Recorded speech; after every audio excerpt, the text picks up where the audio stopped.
Assalamualaikum warahmatullahi wabarakatuh. Apa kabar anak-anak Ustadz? Baik, dalam pertemuan kali ini Ustadz akan melanjutkan pembelajaran tematik kita, yaitu menyambung dari minggu kemarin tentang eh, terutama di tema 4 ya, yang berjudul sehat itu penting. Dan Ustadz akan melanjutkan ke subtema 3 dengan judul cara memelihara kesehatan organ peredaran darah manusia. Nah, baik ya. Silakan perhatikan videonya, simak baik-baik sampai nanti Ustadz menjelaskan. Kemudian di akhir video silahkan dikerjakan soal-soal yang Ustadz berikan di dalam grup WA-nya masing-masing atau di chat pribadi WhatsApp-nya masing-masing ya. Baik, Ustadz akan menjelaskan tentang subtema 3 tentang cara memelihara kesehatan organ peredaran darah manusia. Baik, kita masuk ke pembelajarannya, yaitu yang pertama tentang pembelajaran muatan bahasa Indonesia. Nah, sekarang perhatikan ya. Ini adalah cara mengidentifikasi ciri-ciri dan jenis pantun. Nah, minggu kemarin kita sudah mempelajari tentang ciri-ciri pantun dan beberapa jenis-jenis pantun. Nah, sekarang bagaimana cara mengidentifikasi ciri-ciri dan jenis pantun? Mari kita simak baik-baik ya. Ini coba diperhatikan. Ayo amati pantun berikut. Nah, di sini Ustadz akan memberikan cara bagaimana kita mengidentifikasi ciri-ciri dan jenis pantunnya tersebut. Yang pertama, kita mengidentifikasi ciri-ciri pantun ya. Yang pertama yang kita lihat adalah sajak. Apakah sajak pantun tersebut? Yaitu adalah sajak ABAB. Bagaimana mencari sajak ABAB? Lihat di bunyi akhir di setiap baris suatu bait ya, di setiap baris suatu baris di dalam suatu pantun. Nah, seperti contoh, hari Minggu pergi ke dokter gigi. Suaranya atau bunyinya adalah I. Kemudian pergi ke dokter bersama Olga. Suaranya adalah A. Berarti kalau I dan A berarti sajaknya adalah AB. Nah, bagaimana dengan baris ketiga? Bangunlah pagi setiap hari. Jangan lupa berolahraga. Ternyata bunyinya sama juga IA. Berarti pantun tersebut bersajak A, B, dan AB ya. Kemudian ciri-ciri pantun yang lainnya itu mungkin bisa disimak lagi atau dibuka kembali di pembelajaran di subtema kemarin, yaitu bagaimana bahwasanya di suatu pantun itu memiliki dua baris awal. Dua baris awal itu adalah sampiran ya, jadi ini adalah sampiran. Kemudian dua baris akhir itu adalah isi. Nah, itu salah satu ciri-ciri pantun. Ya, kemudian apalagi ciri-ciri pantun? Setiap baris terdiri dari 8 sampai 12 suku kata. Nah, apakah ini 8 sampai 12? 1 2 3 4 5 6 ya kurang dikit nggak apa-apa ya. Jadi ini adalah terdiri dari 8 sampai 12 suku kata. Nah, itu adalah ciri-ciri pantun. Nah, bagaimana dengan jenis-jenis pantun? Nah, jenis pantun ini kan sudah dijelaskan kemarin, kemudian ada tambahan di subtema ini juga, bahwasannya jenis pantun itu ada beberapa. Contohnya ada pantun anak-anak ya, pantun orang muda, pantun orang tua, pantun jenaka, pantun amanat, dan pantun teka-teki.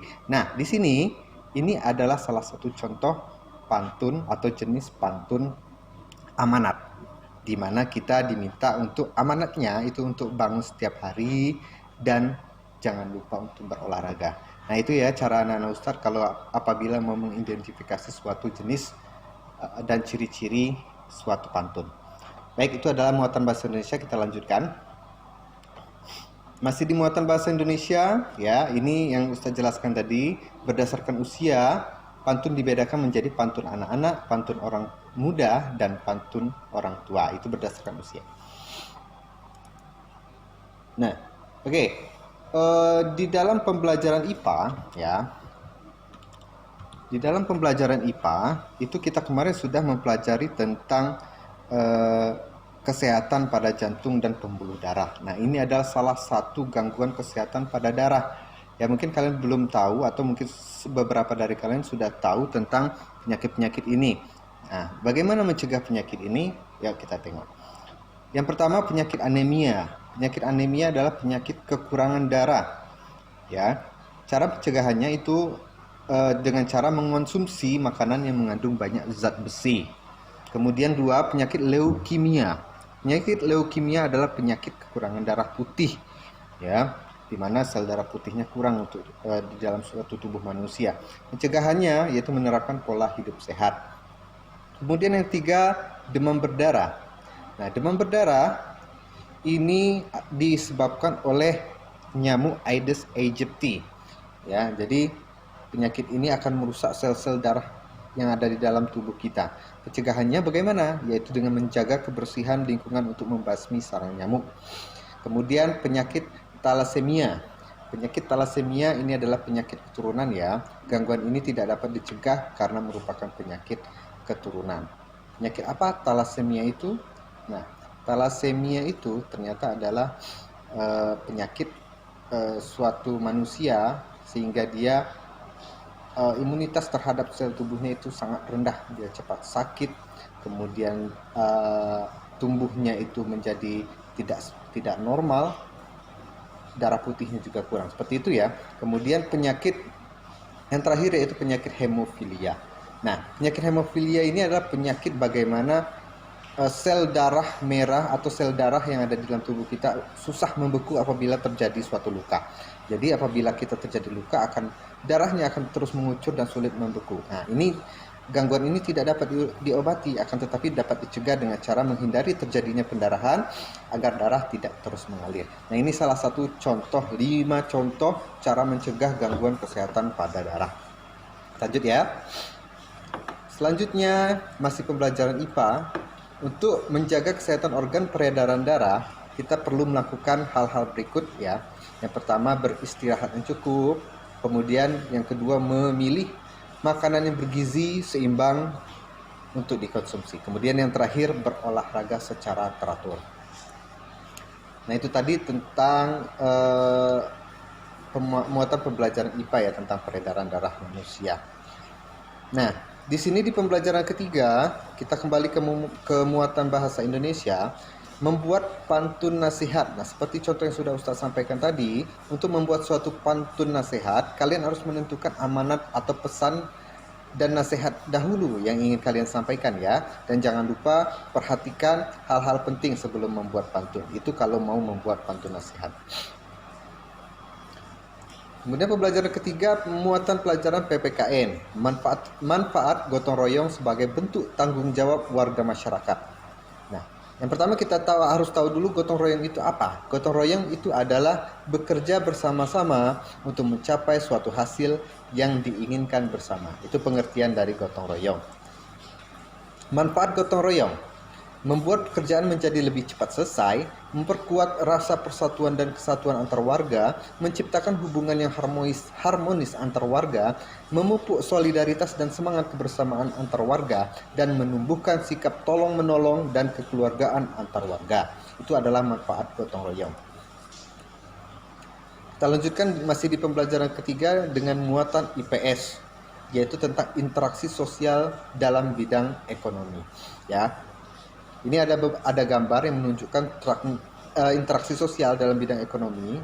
Seperti contoh di suatu tempat yaitu pasar yang merupakan salah satu tempat terjadinya interaksi di bidang ekonomi. Ya, kalau mau berinteraksi sosial di dalam bidang ekonomi tentu selalu berhubungan dengan sandang, pangan, dan papan. Ya, jadi kalau transaksi jual beli ketiga hal tersebut itu merupakan salah satu contoh dari interaksi sosial, terutama dalam bidang ekonomi. Ya, terutama ini di pasar itu transaksi jual beli dengan pedagang buah merupakan contoh interaksi dalam bidang ekonomi. Selain transaksi kebutuhan barang, transaksi kebutuhan jasa juga termasuk interaksi ekonomi. Kita lanjut ya. Ini agak cepat, mohon maaf anak-anak Ustadz, supaya mohon kalau misalnya agak kurang jelas ini boleh diulang kembali, diulang beberapa detik atau mungkin dari awal supaya jelas nanti. Baik, kita masuk ke pembelajaran keempat masih di muatan IPS, interaksi sosial dalam berbagai bidang. Interaksi tersebut terjadi karena adanya faktor-faktor berikut. Ya, jadi interaksi sosial itu terjadi karena ada faktor-faktor seperti interaksi dalam bidang sosial budaya. Nah, kita harus dapat beradaptasi dengan lingkungan agar keberadaan kita dapat diterima. Kemudian interaksi dalam bidang pendidikan, proses belajar mengajar dapat berjalan dengan baik. Kemudian interaksi dalam bidang ekonomi, masyarakat dapat melakukannya dengan transaksi jual beli. Kemudian ya anak-anak Ustaz, kita masuk ke masih di pembelajaran keempat muatan PPKN, yaitu tentang hak, kewajiban, dan tanggung jawab sebagai warga masyarakat. Nah, setiap warga memiliki hak, kewajiban, dan tanggung jawab yang berbeda-beda. Misalnya sebagai berikut, mengemukakan pendapat. Nah, memberikan pendapat di dalam suatu forum itu adalah salah satu contoh hak, ya, contoh hak yang kita miliki. Kemudian kerja bakti bersama-sama adalah contoh kewajiban. Kemudian yang merupakan contoh tanggung jawab adalah membuang sampah ke tempat sampah. Itu adalah salah satu contoh tanggung jawab. Nah, itu tadi tentang bahasa materi kita tentang hak, kewajiban, dan tanggung jawab sebagai warga masyarakat. Lanjut, di pembelajaran kelima, merancang gambar cerita. Ini muatan SBDP ya. Jadi kalau kita mau membuat suatu gambar yang bercerita, itu kita harus terlebih dahulu itu menentukan tema ya nak ya. Tema apabila sudah ditentukan, baru kita dapat membuat alur cerita ya. Agar dapat melakukannya, coba ingat kembali ya langkah-langkah membuat cerita yang sudah disampaikan di subtema-subtema sebelumnya. Nah, ini contoh dari cara merancang suatu cerita bergambar. Nah, ini ada contoh temanya itu karena tidak berhati-hati saat bersepeda. Tokohnya Tony dan Dedi, di mana Tony yang kurang hati-hati dan Dedi yang bersifat penolong. Kemudian alur ceritanya, alur cerita di mana saat Tony tidak berhati-hati. Kemudian yang kedua, Benny menabrak batu yang ada di jalan, Benny terjatuh dari sepeda. Kemudian yang ketiga, Dedi yang ada di dekat Benny segera menolong Benny. Nah, kemudian gambar yang sesuai dengan cerita tersebut dapat dilihat pada gambar. Nah, ini contoh pada gambarnya. Jadi, saat membuat suatu gambar bercerita, kalian harus melihat kesesuaian antara gambar dan tema tokoh dalam cerita, juga alur di dalam ceritanya ya. Jadi apabila diberikan tugas pada Ustadz dan Umi nanti, ini adalah salah satu contoh gambar, kemudian di bawahnya atau di sampingnya silahkan dibuat cerita. Ini beda dengan komik ya. Kalau komik itu kita membuat cerita itu selalu ada gambarnya ya. Di setiap scene itu ada gambarnya. Tetapi kalau cerita bergambar, gambarnya hanya satu, kemudian di bawahnya baru kita buat alur ceritanya. Nah, itu cara merancang sebuah cerita bergambar. Kemudian masih di pembelajaran kelima, muatan bahasa Indonesia, mengidentifikasi isi, makna, dan amanat pantun. Nah, ini ada contoh pantun yang bunyinya, ranting pohon mudah patah, saat memanjat harus hati-hati. Orang tua tak boleh dibantah, itulah tanda anak berbakti. Nah, berdasarkan isinya, pantun tersebut termasuk pantun, ya, pantun nasihat. Ya, di mana amanatnya, seseorang atau seorang anak, kita harus berbakti kepada orang tua dengan cara menuruti dan tidak membantah perkataan atau nasihat orang tua. Itu ya cara mengidentifikasi isi atau makna dalam dan amanat pantun. Kemudian di pembelajaran terakhir, pembelajaran ke-6 muatan PPKN, kita akan belajar tentang akibat tidak adanya penerapan tanggung jawab dalam masyarakat. Nah, contoh, membuang sampah. Membuang sampah di tempat sampah merupakan contoh penerapan tanggung jawab dalam menjaga lingkungan. Ya, kemudian akibatnya sampah yang berserakan membuat lingkungan kotor dan dapat menyebabkan banjir. Lingkungan yang kotor dapat menjadi sumber penyakit. Ya, jadi kalau kita tidak melakukan tanggung jawab, maka kita harus menerima akibatnya. Maka dari itu, tanggung jawab itu selayaknya kita lakukan dengan sebaik mungkin supaya tidak muncul akibat-akibat karena kita tidak melakukan tanggung jawab, terutama di dalam masyarakat. Baik ya anak-anak Ustadz, ini akhir dari pembelajaran kita di subtema 3, tema 4 yang berjudul sehat itu penting. Setelah ini silakan dikerjakan latihan-latihan dan terutama praktek yang sudah yang Ustadz berikan ya, yang ada di chat atau di WhatsApp kalian pribadi masing-masing. Jadi silakan dikerjakan baik-baik dan jangan lupa apa yang sudah dikerjakan direkam atau didokumentasikan kemudian dikirim kepada Ustadz dan Umi yang bersangkutan, terutama Umi wali kelasnya masing-masing. Baik ya anak-anak, sampai di sini dulu. penjelasan tentang subtema 3, cara memelihara kesehatan organ peredaran darah manusia. Sampai jumpa di lain kesempatan dengan pembelajaran yang lain. Wabillahi taufiq wal hidayah. Wassalamualaikum warahmatullahi wabarakatuh.